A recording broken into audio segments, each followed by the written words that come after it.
ମୁଁ ସମସ୍ତଙ୍କୁ ସ୍ୱାଗତ କରୁଛି ଆମର ୟୁଟ୍ୟୁବ୍ ଚ୍ୟାନେଲ୍ କ୍ୟାରିୟର କ୍ଲାसेସ୍କୁ। ଆଗକୁ ଆସୁଛି ସେନ୍ସସ୍ କାମ। ଏନ୍ୟୁମରେଟର ମାନେ ଆପଣମାନଙ୍କର କ'ଣ କାମ ସବୁ କରିବେ, କ'ଣ ଆପଣମାନଙ୍କର ସେଇ 15 ଦିନରୁ 30 ଦିନ ଭିତରେ ହେବ ଏବଂ ଆପଣମାନଙ୍କର ନିହାତି ଭାବରେ କ'ଣ କ'ଣ ଡକ୍ୟୁମେଣ୍ଟ ସବୁ ଡିପୋଜିଟ୍ କରିବାକୁ ପଡ଼ିବ ତାକୁ ଆମେ ବୁଝିବା ହେଲା। ତ ଡିଟେଲ୍ସ ତଥ୍ୟ ଏହି ଭିଡ଼ିଓରେ ଅଛି। ଭିଡ଼ିଓକୁ ଲାଇକ୍, ଚ୍ୟାନେଲକୁ ସବସ୍କ୍ରାଇବ୍ କରିବେ। ତ ଏଠି ଦେଖନ୍ତୁ ଗୋଟେ ପିପିଟି ଅଛି, ଏଥିରେ କ୍ଲିୟର କଟ୍ ଲେଖା ହେଇଛି। ଆପଣମାନଙ୍କୁ ପ୍ରଥମେ ନିୟମ ଆମେ ଦେଖିଦେବା, ତାପରେ ଏଗୁଡ଼ାକ ଯେଉଁ ଷ୍ଟେପ୍ ଅଛି ତାକୁ ଆମେ ଯିବା। ନିୟମ କ'ଣ କ'ଣ ଅଛି, ପ୍ରଥମେ ଆମେ 10ଟା ନିୟମକୁ ଭଲ ଭାବରେ ଦେଖିବା।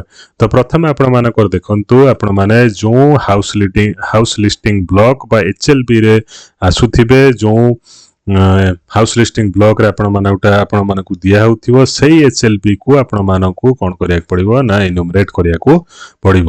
ତ 1ରୁ 15 ତାରିଖ ଯାଏଁ, ଏପ୍ରିଲ 1ରୁ 15 ତାରିଖ ଯାଏଁ ଆପଣମାନଙ୍କର ସେଲ୍ଫ ଏନ୍ୟୁମରେସନ୍ କାମ ଚାଲିଛି ଏବଂ 16 ଏପ୍ରିଲରୁ 15 ମେ ଯାଏଁ ଆପଣମାନଙ୍କର କାମ ଆରମ୍ଭ ହୋଇଯିବ, ସେନ୍ସସ୍ କାମ ଆରମ୍ଭ ହୋଇଯିବ। ପ୍ରଥମ ଫେଜ୍ରେ ଆପଣମାନେ ହାଉସ୍ ଲିଷ୍ଟିଂ କାମ କରିବେ। ତ ଏଠି ଏଇ ଜିନିଷ ସବୁ ଆପଣମାନଙ୍କୁ ମନେ ରଖିବାକୁ ପଡ଼ିବ ଏବଂ ଏଇ ଜିନିଷ ଆପଣମାନଙ୍କୁ କରିବାକୁ ପଡ଼ିବ।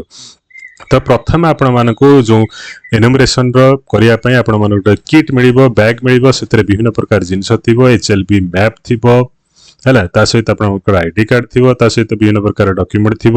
ତାକୁ ଆପଣମାନେ ଗ୍ରହଣ କରିବେ, ଆପଏଣ୍ଟମେଣ୍ଟ ଅର୍ଡ଼ର ଗ୍ରହଣ କରିବେ। ତାପରେ ଆପଣମାନେ ଆସିକି କ'ଣ କରିବେ, ଏଇସବୁ ଜିନିଷ HLBର କାମ କରିବାକୁ ପଡ଼ିବ। ତ ପ୍ରଥମେ ଆପଣମାନେ ପ୍ରିପେୟାର କରିବେ HLB ଲେଆଉଟ୍ ମ୍ୟାପ୍। ତ ଆପଣମାନଙ୍କୁ ଗୋଟେ HLB ଆସାଇନ୍ କରାହେଇଥିବ। ପ୍ରଥମେ ଫାଷ୍ଟ କରିକି ଆପଣମାନେ ଯେଉଁ କିଟ୍ ପାଇବେ, ସେଥିରେ ଆପଣମାନଙ୍କୁ HLB ଲେଆଉଟ୍ର ମ୍ୟାପ୍ ଗୋଟେ ମଧ୍ୟ ଦିଆଯାଇଥିବ ସେ ବ୍ୟାଗ୍ ଭିତରେ। ତ ଆପଣମାନେ ସେଇ HLB ଲେଆଉଟ୍ ମ୍ୟାପ୍କୁ ଆଗ ଆଣିବେ। ତାପରେ ଆପଣମାନଙ୍କର ସୁପରଭାଇଜରଙ୍କ ସହିତ ମିଶିକି ଆପଣମାନେ କ'ଣ କରିବେ, ସେଇ ଯେଉଁ ବିଲ୍ଡିଂ ଅଛି, ଷ୍ଟ୍ରକ୍ଚର ଅଛି, ଯାହା ବି ଅଛି ସେଇ HLBରେ ଆପଣମାନଙ୍କୁ ସେଇ ମ୍ୟାପ୍କୁ ଭେରିଫାଏ କରିବାକୁ ପଡ଼ିବ। ବୁଝିପାରିଲେ? ତ ଯେଉଁ HLB ମ୍ୟାପ୍ଟା ଆପଣମାନେ ପାଇଥିବେ, ସେଇ HLB ମ୍ୟାପ୍କୁ ଆଣିକି ଆପଣମାନେ କ'ଣ କରିବେ ନା ସବୁ ଜିନିଷକୁ ଚେକ୍ ଆଉଟ୍ କରିବେ। ଗୋଟେ ରଫ୍ ଲେଆଉଟ୍ ମ୍ୟାପ୍ ତିଆରି କରିବାକୁ ପଡ଼ିବ। ତ ରଫ୍ ଲେଆଉଟ୍ ମ୍ୟାପ୍ ତାକୁ ଦେଖିକି ଆପଣମାନେ କରିବେ ହେଲା। ସେଇ ଯେଉଁ ରଫ୍ ଲେଆଉଟ୍ ମ୍ୟାପ୍ କରିବେ, ସେଥିରେ ଆପଣମାନେ ପ୍ରତ୍ୟେକ ବିଲ୍ଡିଂକୁ ଦେଖେଇବେ, ଷ୍ଟ୍ରକ୍ଚରକୁ ଦେଖେଇବେ। ସେଥିରେ କେଉଁଟା ରେସିଡେନ୍ସିଆଲ ଅଛି, କେଉଁଟା ନନ୍ ରେସିଡେନ୍ସିଆଲ ଅଛି, କେଉଁଟା ମିକ୍ସଡ ୟୁଜ୍ ହେଉଛି, କି ଭ୍ୟାକେଣ୍ଟ ହାଉସ୍ ଅଛି, କି ଟେମ୍ପଲ ଅଛି, କି ମସ୍କିଓ ଅଛି, କି ଏମ୍ପ୍ଟି ସ୍ପେସ୍ ଅଛି, ସବୁ ପ୍ରକାର ଜିନିଷକୁ ଆପଣମାନେ ସେଇ ରଫ୍ ଲେଆଉଟ୍ ମ୍ୟାପ୍ଟା ଆପଣମାନେ ଯେଉଁଟା କରିବେ ତାକୁ ଦେଖେଇବେ। କାହାର ନା HLBର ହେଲା। ତା ପୂର୍ବରୁ ଆପଣମାନେ ପାଇଥିବେ HLB ମ୍ୟାପ୍, ସେଇଆକୁ ଦେଖିକି ଆପଣମାନେ ଗୋଟେ ରଫ୍ HLB ମ୍ୟାପ୍ଟା ତିଆରି କରିବେ। ସେଥିରେ ଆପଣମାନେ ଯଦି ସିଷ୍ଟମେଟିକ୍ ନମ୍ବର ଆଭେଲେବୁଲ୍ ଅଛି, ଯଦି ଆପଣମାନଙ୍କର NAC ତରଫରୁ, ମ୍ୟୁନିସିପାଲିଟି ତରଫରୁ କିମ୍ବା ଆପଣଙ୍କର ପଞ୍ଚାୟତ ତରଫରୁ, ବିଭିନ୍ନ ପ୍ରକାର ତରଫରୁ ଯଦି ଦିଆଯାଇଥିବ ଗୋଟେ ସିଷ୍ଟମେଟିକ୍ ନମ୍ବର କି ଏଇ ଘରଟା ନମ୍ବର ହେଉଛି 1, ତା 2, 3, ତାହେଲେ ଆପଣମାନେ ସେମିତି ନମ୍ବରିଂ କରିବେ। ସେଇ ଅନୁସାରେ ଯଦି ନଥିବ ଆପଣମାନେ କ'ଣ କରିବେ, ଆପଣଙ୍କର ଯେଉଁ HLBର ଲିଷ୍ଟିଂ ଆରମ୍ଭ କରିବେ, ସେଇ HLBର ଲିଷ୍ଟିଂ ଆରମ୍ଭ କଲା ଭିତରେ ଯେଉଁ ରଫ୍ ମ୍ୟାପ୍ଟା ଆପଣମାନେ ସବୁ ତିଆରି କରିଥିବେ, ସେଇଠୁ ଆପଣମାନେ କ'ଣ କରିବେ ନା 1 ନମ୍ବର କରିକି ଆପଣମାନେ ଆରମ୍ଭ କରିବେ ହେଲା। ତ ଏଇ କୋଣରୁ ଅର୍ଥାତ୍ ନର୍ଥ ୱେଷ୍ଟରୁ ଆପଣମାନେ କରିବେ, କାମଟା କରିବେ। ତା ଅର୍ଥ 1 ନମ୍ବର, 2 ନମ୍ବର, 3 ନମ୍ବର ଏମିତି କରିକି ଆସିକି ଲାଷ୍ଟକୁ ଆପଣମାନେ ଏଇଠି ସାଉଥ୍ ୱେଷ୍ଟରେ ପହଞ୍ଚିବେ, ବିଲ୍ଡିଂର ନମ୍ବରଟା ଶେଷ କରିବେ ହେଲା। ମ୍ୟାପିଂ କେମିତି କରିବେ, ମ୍ୟାପ୍ଟା ଆପଣମାନଙ୍କ ପାଇଁ ଗୋଟେ ଭିଡ଼ିଓ ଆଭେଲେବୁଲ୍ ଅଛି, ଯାଇକି ଚେକ୍ଆଉଟ୍ ମଧ୍ୟ କରିପାରିବେ। ତ ପ୍ରଥମେ HLB ଯେଉଁ ମ୍ୟାପ୍ଟା ପାଇଥିବେ, ସେଇ ମ୍ୟାପ୍ଟାକୁ ଫୋକସ୍ କରିକି ଆପଣମାନେ ରଫ୍ ମ୍ୟାପ୍ଟା ତିଆରି କରିବେ। ସବୁ ବିଲ୍ଡିଂ ଷ୍ଟ୍ରକ୍ଚରକୁ ଦେଖାଇବେ, ହାଉସ୍ର ନମ୍ବର କରିବେ ହେଲା। ତାପରେ ଆପଣମାନେ କ'ଣ କରିବେ ନା ତାର ଗୋଟେ ଯେଉଁଟା କହିଲି ମୁଁ, prepared in duplicate for each HLB।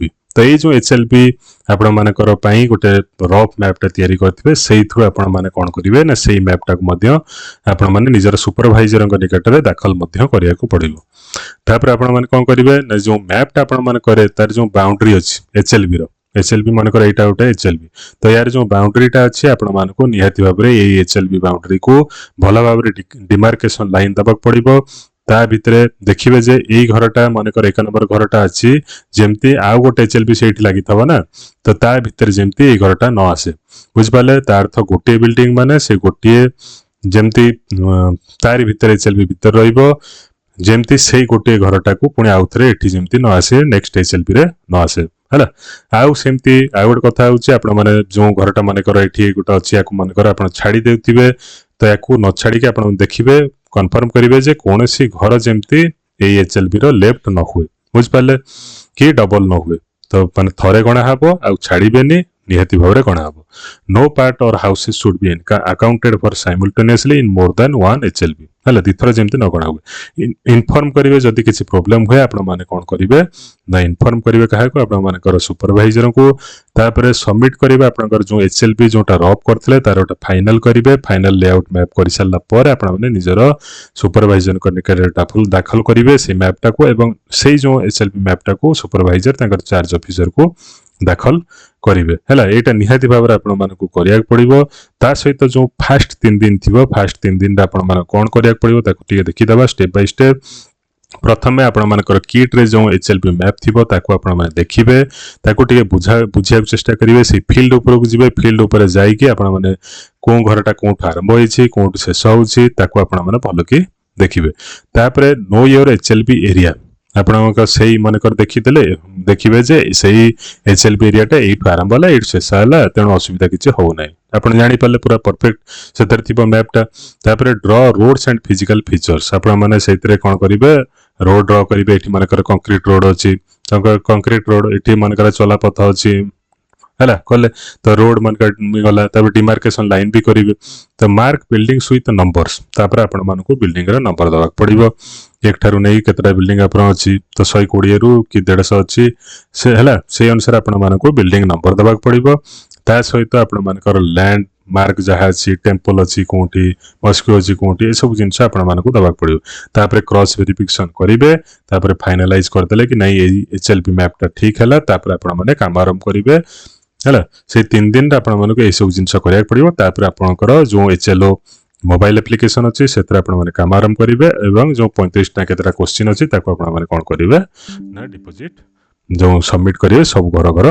बुलिके है तो यहीटा हूँ मुख्य काम आपंकर टोटाल आप 3 दिन काम सरला नेक्स्ट जो आ रहा 27 दिन रहा से एचएलबी मोबाइल आप घर घर बुलिकी हाउस लिस्टिंग करेंगे केतटा हाउस अच्छे 35टा क्वेश्चन आपने आंसर देवे ता सहित आपने जो मार्किंग विभिन्न प्रकार जिनस अच्छी जमती कि पक्का घर कच्चा घर रेसिडेंशियल ये नॉन रेसिडेंशियल मैंने मझे गार रेसिडेंशियल कच्चा हेले जो त्रिभुज हम ता भितर गार दिया नॉन रेसिडेंशियल हेले तो ये सब जिनस को जाना पड़ो रोड केमी अच्छी देखिए रोड रो कनसेप्ट दिखाई रिवर केनाल रोड ये सब को देखिए है ये सब जिनस को आपंकर देखिए आप निज निज हिसाब से मैपटा तैयारी करेंगे मैपटा निहाती भाव में तैयारी न कले मैपटा जब भूल गला सब जिनस भूल हो तेणु आपने प्रथम मैपटा तैयारी करेंगे तापर आपंकर काम आरंभ करेंगे 3 दिन 4 दिन 5 दिन जाओ किसी असुविधा आपंकर हम ना। धन्यवाद तेणु वीडियो को लाइक चैनल सब्सक्राइब शेयर करेंगे।